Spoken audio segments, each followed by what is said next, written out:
everybody, welcome to the first practice session for Formula E here in Monaco. We're gearing up for what's going to be a classic. Me and Jess are ready, we're just having a little bit of technical difficulties, so we'll hand over quickly to the world feed. Compared to what we've got here now, it's almost like a completely different venue. How they're able to transform this place overnight into one of the most iconic racing circuits in the world is quite incredible. And yeah, looking forward to seeing what is going to happen over the course of this session. Into the tunnel then. Just one question actually, in terms of the adjustment for your eyes, how quickly, because obviously it's going to adjust quicker than the cameras that we see on board, but can it be quite jarring when you go into the darkness and then burst into the daylight, in particular as you head into the Nouvelle Chicane? So going into the tunnel isn't actually an issue, believe it or not, and it gets very tight in there towards the end. That corner just increases and increases and increases in radius. What's challenging is when it's sunny and you burst out the end of that and you have to pick your braking point for the chicane afterwards. That's actually quite challenging. Picking the right visor and making sure it's not too dark is definitely one of the things you have to manage here. On board here with Robin Fries, just making his way through in towards the Rascasse corner. Just keep working on the front tires, keep working on the fronts. It's also very cold here today, and a lot of these drivers now, they're going to be working to get the tyres in the right window.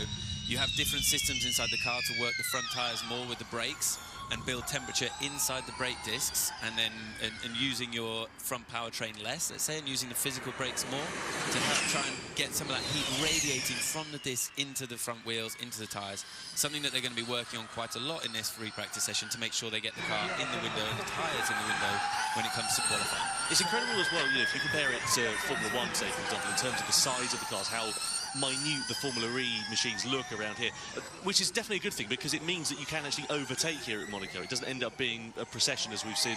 As I say, you know, Formula 1, the cars are so huge now. Often you can't just go and send it through the inside of the Grand Hotel hairpin. Here in FE, we saw Cassidy making 3 places on the opening lap last year. No, the car has great dimensions. I mean, for racing on street circuits, it's really perfect. You can get too wide, no problem, almost anywhere around this circuit, dare I say it. And Formula E drivers are not shy of attempting the occasional audacious move. It's amazing how you can see the car dancing there, you know, with Frines. He was going through that fast right-hander in the tunnel, and he's fighting the car, you know, on opposite lock, going into the braking zone. You can look at the bumps. The car's just, as you say, dancing around over the course of this lap. He's constantly on the ragged edge of adhesion. Yeah, this Formula E car, you know, to be fast, you have to have it moving and dancing, and how comfortable you're going to feel and not make any mistakes is really going to be the key to your day today. But yeah, as you can see Robin going through the tunnel, he was really on the ragged edge for this early in the session, I have to say. Yeah, absolutely. Let's see what Frines' time is going to be as he comes across the line. He's just building himself up here for some faster flying laps. What about Sebastian Buemi, his teammate? I have to say, in terms of the starts of the season that Envision have had so far this year, they will be pretty disappointed. Reigning team champions, of course, but if you look at where the team is in the standings, they're only down in 8th place. Sort of best of the rest, if you like, really. You can see Robin there really dancing. I mean, he flicks the car into the first part of the chicane, straightens it up for only a split second before literally turning the car into opposite lock on the other side, sliding all the way out. So it's really stunning. Stunning to see the drivers doing that. Yeah, amazing. There is Sylvain Philippi just on the left-hand side of your picture, team principal for Envision. As I said, the team will be hoping for more this weekend. And, of course, they're going to be a bit up against it in a couple of weeks' time in Berlin as well, because they've got a completely different driver lineup. Buemi and Frines off to do World Endurance Championship duties. So you've got Paul Aaron in the one seat there as well. And, you know, completely different driver lineup for that weekend, which in terms of where they are for the team's championship, it's not really ideal. No, that's hugely damaging for the team. I mean, you know, you've got both the Envision drivers missing that event, which is a terrible shame for them as the reigning champions, as you quite rightly point out. However, then you've got the DS guys who are both racing also, or supposedly both racing in WEC, and they're both staying in Formula E and prioritising the Formula E championship. So, yeah, stark contrast between those two teams. Yeah, Joel Eriksson, by the way, the other driver who's going to be in the Envision for that weekend. So, just over 22 minutes left of the session. And let's head down to Saunders for the very first time, who's in the pit lane. Saunders, what's it like down on the ground there? What can you tell us? And what are you looking forward to this weekend? Yeah, cheers, Tom. I mean, not much to report so far, but I will be hunting down the stories, don't you worry about that. What I was just thinking about is, we often talk down about FP1 in its relevance for the rest of the day, but it could not be more relevant here in Monaco because of this one-day format, like you guys already talked about. My eyes are really firmly on the Nissan-powered cars, so that being the Neon McLaren team and the Nissan team, because last season it was a 1-2-3 after qualifying here, and they've already looked very, very decent so far this season, both in one-lap pace in qualifying and in the race. So my eyes are firmly on that powertrain that has really brought themselves to the table in that battle of powertrains against the likes of the Porsche-powered and the Jaguar-powered. So that's where my eyes are on. But story-wise, I'm hunting them down for you guys. Well, thank you very much, Saunders. Look forward to hearing what the word in the pit lane is going to be. What do you reckon, James? Do you concur to that theory? Yeah, I mean, Nissan were incredibly strong here last year, as Saunders rightly pointed out, and the reason for it, actually, is their powertrain has a huge amount of torque. And this circuit gets very high grip, as you can see. They resurface it every year. And coming out of Portier into the tunnel, they can get a lot of traction down.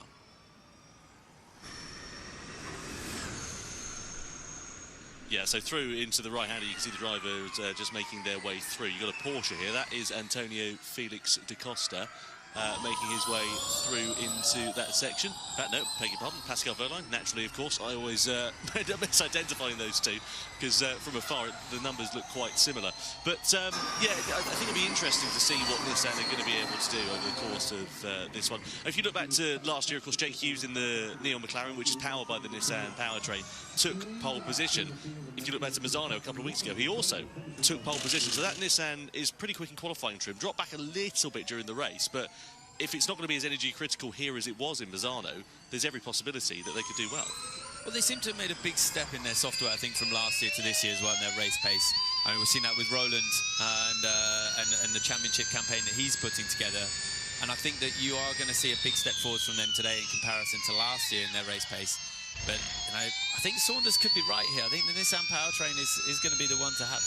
Well, let's see what happens over the course of this weekend. On board here with the Porsche powertrain, of course, with the Tag Heuer Porsche. Pascal Wehrlein making his way through up the rise of Beau Rivage into the left of Casino Square. Attack mode activated here on the left-hand side as you come through into turn 4. I understand originally when we went over to this layout back in, was it 2021, that the tap mode was going to be activated down at the Grand Hotel hairpin, but it was decided to be moved. I think probably because it was just a little bit too tight going into there. And also, as well, given the dimensions of that corner and how prone it is for overtakes, I can imagine that there would be a few drivers who'd be a little bit disappointed when they end up losing their front wing, for example. I think there could have been some roadblocks there. I think if there were people diving to the outside, take the attack mode at the Grand Hotel Hairpin, I think there would have been a lot of contact. But it's an incredibly difficult attack mode here. You know, you've got to go all the way to the outside in a very fast section, and you're almost pointing at the wall when you get out of it, so very challenging. Yeah, up through into Tabat, this fast, blind, left-handed corner.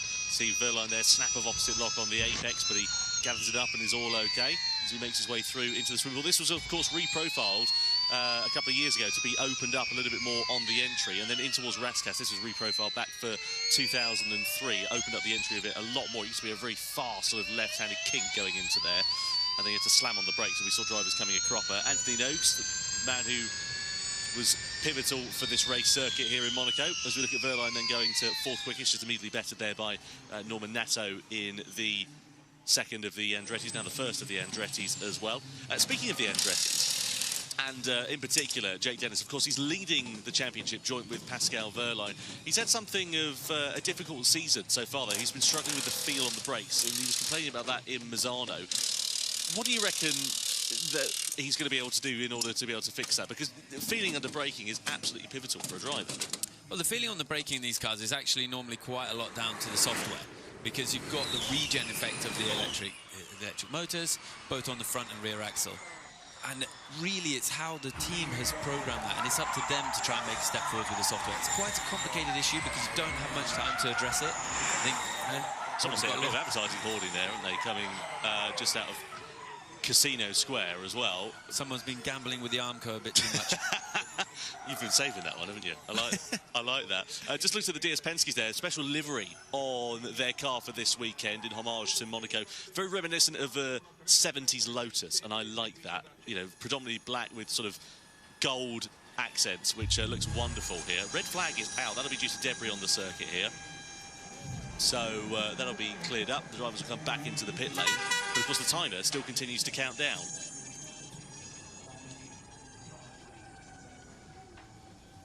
So just under 17 minutes gone of this session, the red flag is out due to debris on the circuit here, out at the exit of Casino Square and on the run down in towards Mirabeau. But crucially here, James, the timer... Yeah, but let's take a look at why this red flag's out. So it's over the top. It's just one of the bit of barriers, isn't it, Jess, as well? Just take a look at it. It's just an Armco barrier thing that's been pushed off the track. Morning, Jess. Morning. Got a bit of a sort of throat, but I'm surviving just. But yeah, it's quite narrow, this circuit, so it's probably quite easy for people to clip the barriers and have a bit of debris. So that's why the red flag is there. So. Good morning to brother JP. Says, hope you're doing good, JB. We're good. Not 100% this morning, and I'm not supposed to be here for Formula E. This weekend, it's all Jess's, with Ed Hunter joining her. That'll be the case for practice 2 coming up a bit later. What time is practice 2? I need to double check that. I can't remember. Yeah. Hope you're going to be all right for that. What I do know is that... I've already decided I'm hanging IndyCar radio on for qualifying. Don't blame you. Do not blame you one bit. In fact, if you want to use my PC, you can do it. It'll be easy for you. Oh, it's fine. It's all set up for later. It's all good. Oh, wow. See? Amazing team. Don't have to do anything as well. Stream set for 8, but I can't remember what time it is. I'll look at the series chart. Yeah, I should know this. Yeah. I should be all right then. Because I'm going to go back to bed for an hour because I'm absolutely shattered and need to make sure. As long as I have pictures for FE, it's all good. Oh, race control. Yeah, so that's that. Yeah, well, I'm going to leave the Discord on, so you'd have this, Jess. Well, where are you going to do MotoGP? MotoGP and FP2 don't clash. Oh, right, so you're going to set it out ready for qualifying. Okay, Yeah, cool. yeah. So it'll be qualifying where you'll have Megan's pictures. How's it take a look? Okay. Right, so me and Jess will take the last 10 minutes of the session when we restart. Let's just hand back over to the world feed. Yeah, I hope it's not this hour. Well, that was my yearly salary all done. So Oh, they've gone green already. It's amazing what they've done to put that on a yacht. It's the first time I've seen that. Well, the yacht or the livery?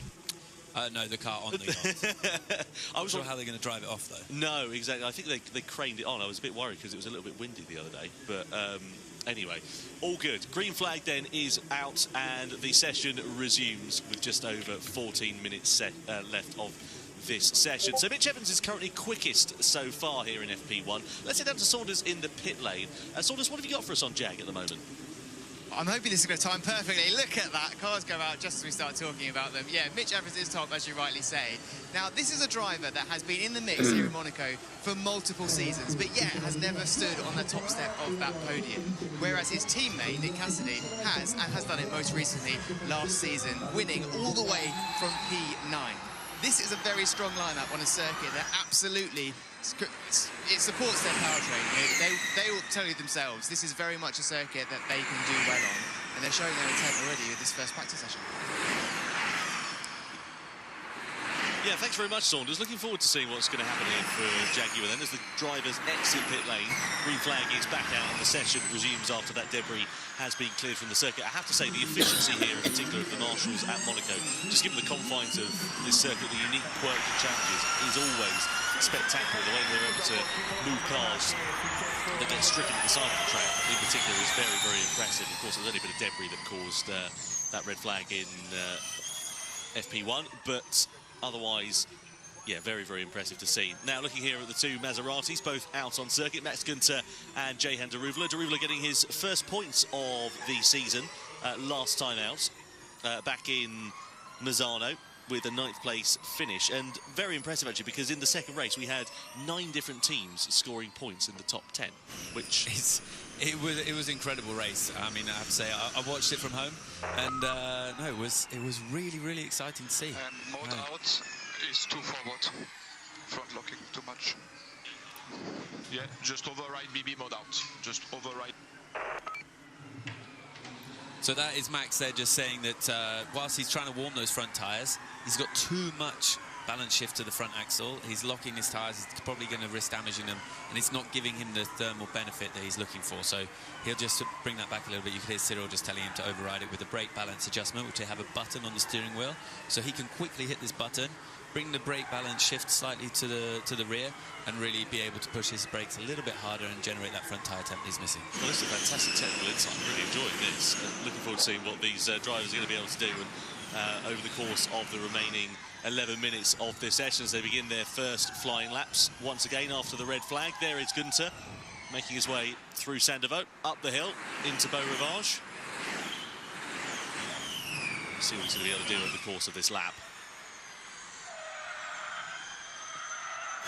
And through into Casino Square we go.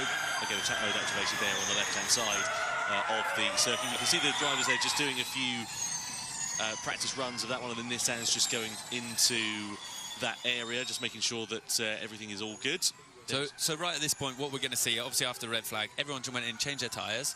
They've come out, and now they're actually probably all doing an out lap, a preparation lap for the tyres, and then they're going to go for their 350 attack lap. Let's say the high-powered lap is going to come now. It's a bit of a qualifying simulation. Perfect opportunity, really, after a red flag to get that and prioritise it. And we're about to see some attempts at some fast laps, I think. Yeah, looking forward to those quick lap times coming in. I think it's going to be exciting to see, as you saw Günther there just going to the inside of his teammate Jehan Daruvula. We were talking about Günther actually before we came into the commentary box. Obviously, you were team principal for Maserati MSG last year. Home race for them here this weekend for the MSG part of that team. The actual outfit is based not too far from here in Monaco. But Günther was incredibly impressive last year. Had a good opportunity, you thought, to take the victory. Yeah, honestly, this race last year, I mean, it was a bit of a shame, really. He missed an attack mode early on in the race and dropped down to 9th, having started 4th. And that really put us on the back foot, or Sabio put him on the back foot for the race. He then was really quick, made up some great places last year, and then unfortunately just got a little bit involved with another car and damaged his car, and that really compromised the rest of the event. But he was super fast here last year, incredibly efficient, and I think he could be very, very strong here this weekend. Do you think that in general for the Stellantis powertrains, Maserati and then of course DS Penske? I do think so, yeah. I think they made a step forwards over the winter. They knew what their weaknesses were last year from the DS and the Maserati powertrains, and I think they're going to be really, really strong here today. Oh, McLaren straight down the runoff area down turn 1. Let's see which one it was. Oh, and he's hit the barrier as well. So Sam Bird's hit the barrier down at turn 1, Jess, and that'll be a red flag at Saint-Devant because he's damaged both sides of the tyre and the wings off as well. How on earth did he do that? I don't know how he did that, really. He's done both. Look at the barrier as well. I'm almost certain that it won't be resumed, the session. And race control, we even got a message saying session will not be extended. It's double yellow at turn 1 now. So he's hit the barrier once. Oh, he just damaged the wheel. So he yeah, that's a long runoff at Saint-Devant. It's not unusual to see that, but straight on. And because it's in the deep runoff, they might not need to red flag it because he's gone straight on past the safety point.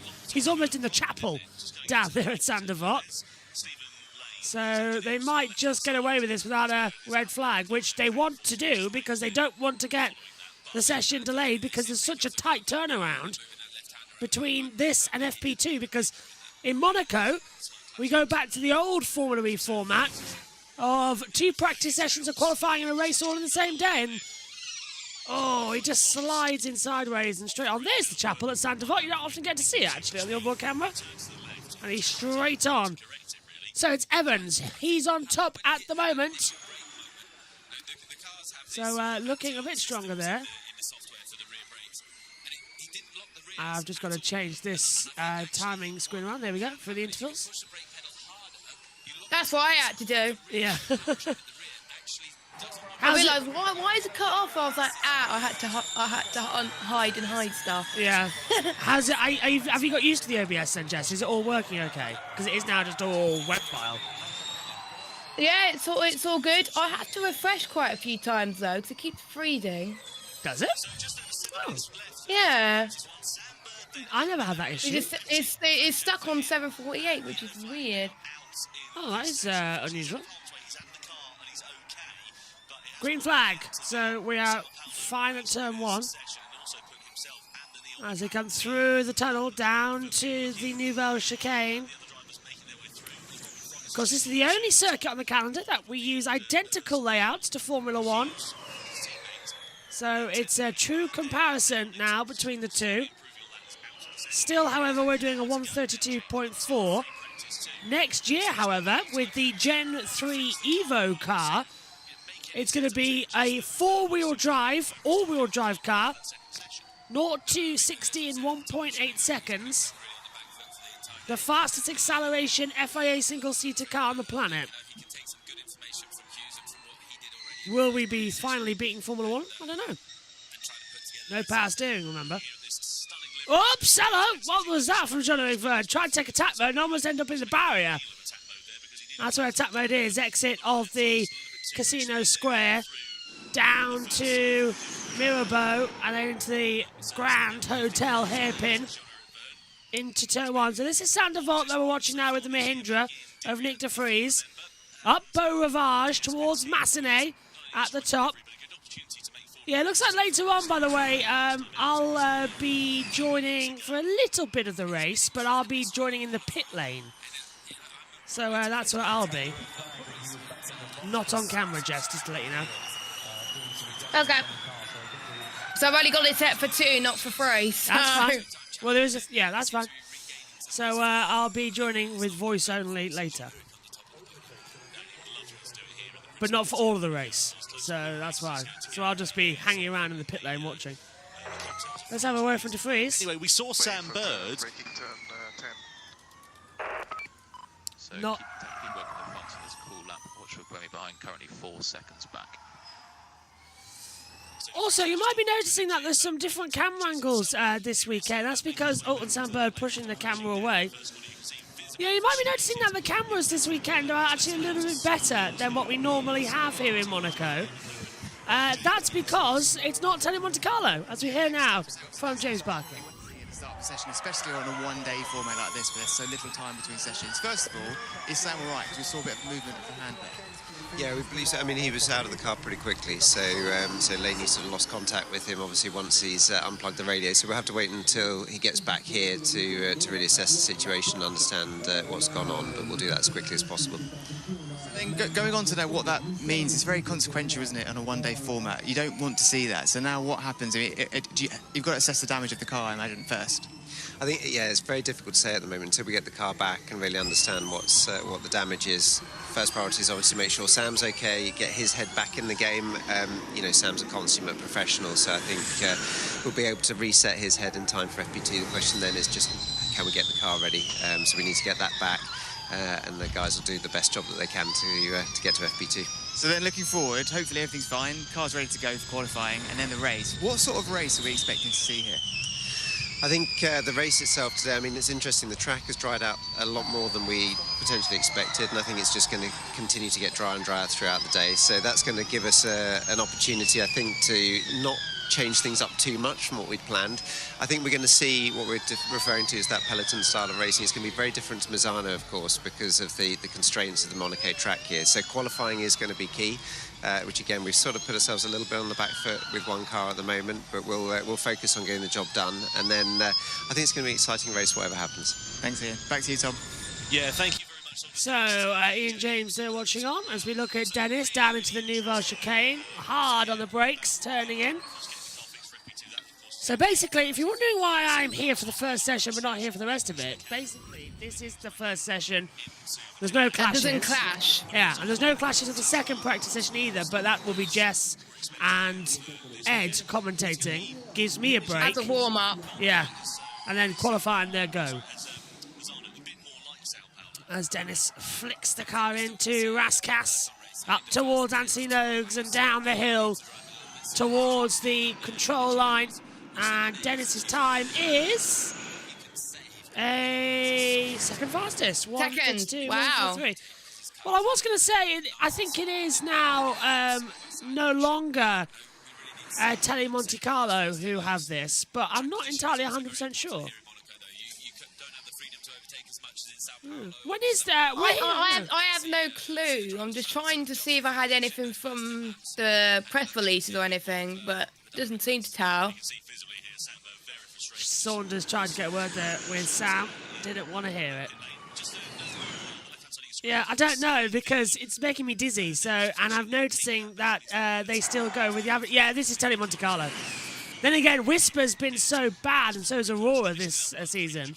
It could be either. And nobody would tell the difference. It could be either, to be honest. But we know it's not going to be Tony Monte Carlo for the F1. F1, thank goodness. Yeah, there's Florian Modelinger, the director down at Porsche, effective team principal. But yeah, going for the Monaco Grand Prix, it'll be F1 TV again doing the production. Thank goodness. Oh, it's so much better.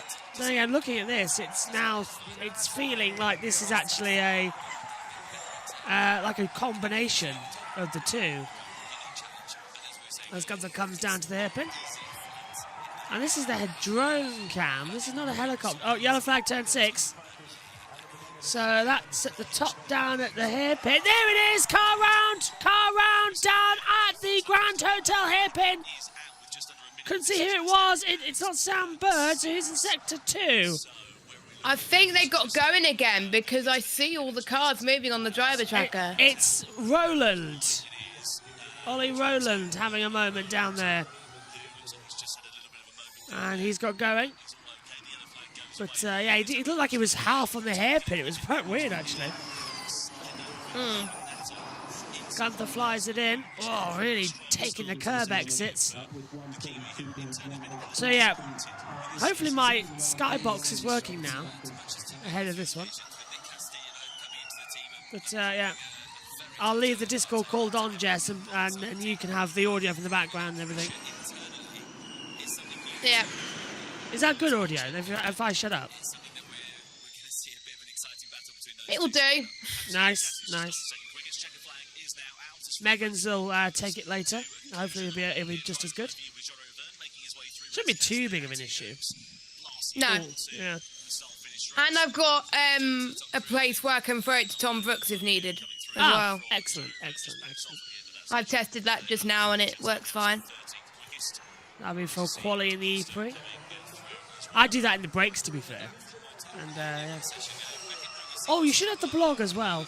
The Formula E blog. I do. I've hid it for this session. Yeah, there's loads of stuff available for that. That's the good thing about the ABB one. How we do the OBS files is that they are browser source. They're browser source, so which means we can just give them out to anybody. But we can't do that for every series because not all of them are web browsers. We can't do that for F2 or F3. Yeah. But we are trying, because F1 Academy is a browser source, and we're trying to recreate the F3 browser as well. You should do it like F1 Academy, because that looks... Oh, yellow flag again. Sector 17, 10-17, that's down here. So this is the last couple of corners down at Raskas Anthony Notes. I wonder if it was swimming pool with DaCosta. Could it be practice starts? Oh, it could be practice starts, yeah. Because everyone's taking the flag now, because Seta Kamara and Bird is in the pit lane and Bird stopped. So I wonder if this is for practice starts. It is for practice starts. Yeah, because I don't see anyone moving, so... Yeah. So, this is the results then from the first session. We're going off quicker, just to make sure everything's okay, if you're wondering why we're rushing away. It's Evans, 130.414 from Frines, Cassidy, Hughes, Dennis, top 5, DaCosta, Mortara, De Vries, Nato, Boemi, the top 10. Let's hear quickly from DaCosta. Yeah, need to fix a few things. Still not a good balance. Yeah, and then after top 10 we go Gunther, De Grassi, Van Dorn, Verline, Ticktum, Roland Muller, Vern, Fenestraz, Jeruvala, and then crashed out was Bird and Seta Kamara down in 22nd position. There's the 5 lights, and there's the lights out. So that's a new way to see the lights go out. So this is Formula E. That's not Tele Monte Carlo, that's Formula E doing those lights. Oh, that looks beautiful. That's Great. I hope F1 take that angle. Oh, I'm excited for that now. Am I regretting I don't get to commentate the Monaco Grand Prix? Yes. Am I looking forward to hearing Jess in the lead commentary role? Doubly so. My first one, well, actually no, not my first one of the season because I did F1 Academy. Yeah, that's true. And you did the prep event at Misano. Did I? No, I didn't. No, you were in the commentary box at Misano for Formula E to get prepped for Monaco. Oh, yeah. But I wasn't lead for that, was I? No, that's true. Well, you got caught up, didn't you? And then you're with me in Berlin as well. No, I'm not because I didn't realise I was away that week. I'm away that weekend. Oh no, you love Berlin. I know. Oh. They were talking about where we're going to stay, and they mentioned dates, and I was like, uh-oh. Fair. Yeah, which is going to make the clashes even more difficult. I'm sorry, but I didn't know. When is Berlin? Oh, there you go, Berlin. Yeah, it clashes with BTCC and MotoGP. Oh, that'll be fine. It's Formula E, so Megan can be called upon with her laptop. Is there direct clashes between the sessions as well, like the races? Yeah, I will go through that after the stream. Berlin E-Prix Race 1, Le Mans Sprint Race. Wow. Oh, wow, that is actually quite bad. Yeah, four-way clash. And, oh, okay, Brands Hatch Race 2. With Berlin E-Race 2. Oh, that's Josh T then taking that one. Oh, that's not too bad. Yeah, Josh T's doing all the British Touring Car stuff. That's not too bad, actually, from... that's... Okay. So we just need to sort out who's doing FE. Megan! Well, Megan could take the Le Mans Sprint Race and I could stay with Formula E in Berlin. That's fine. That makes sense. Yeah, that's probably a good idea because she knows MotoGP. Yeah. At the back of her hand. I mean, that would have been the case today, but we just don't have the time to set everything up. We really don't. That's why I'm taking the sprint race and coming back later. Right. What do you make of that first session then, Jess? Not too bad. I think they're just getting used to the circuit, really, but I feel like the next session will probably be more meaningful. But a few drivers making mistakes, so let's hope they don't make mistakes in FP2, because otherwise they won't have a car for the qualifying session. But Mitch Evans doing very well. Jaguar back on top. I've got him to pick a win here this weekend. That Jaguar is strong. Jess and Ed will be back for free practice 2 in an hour. Join them then for the Principality at Monaco. Bye for now.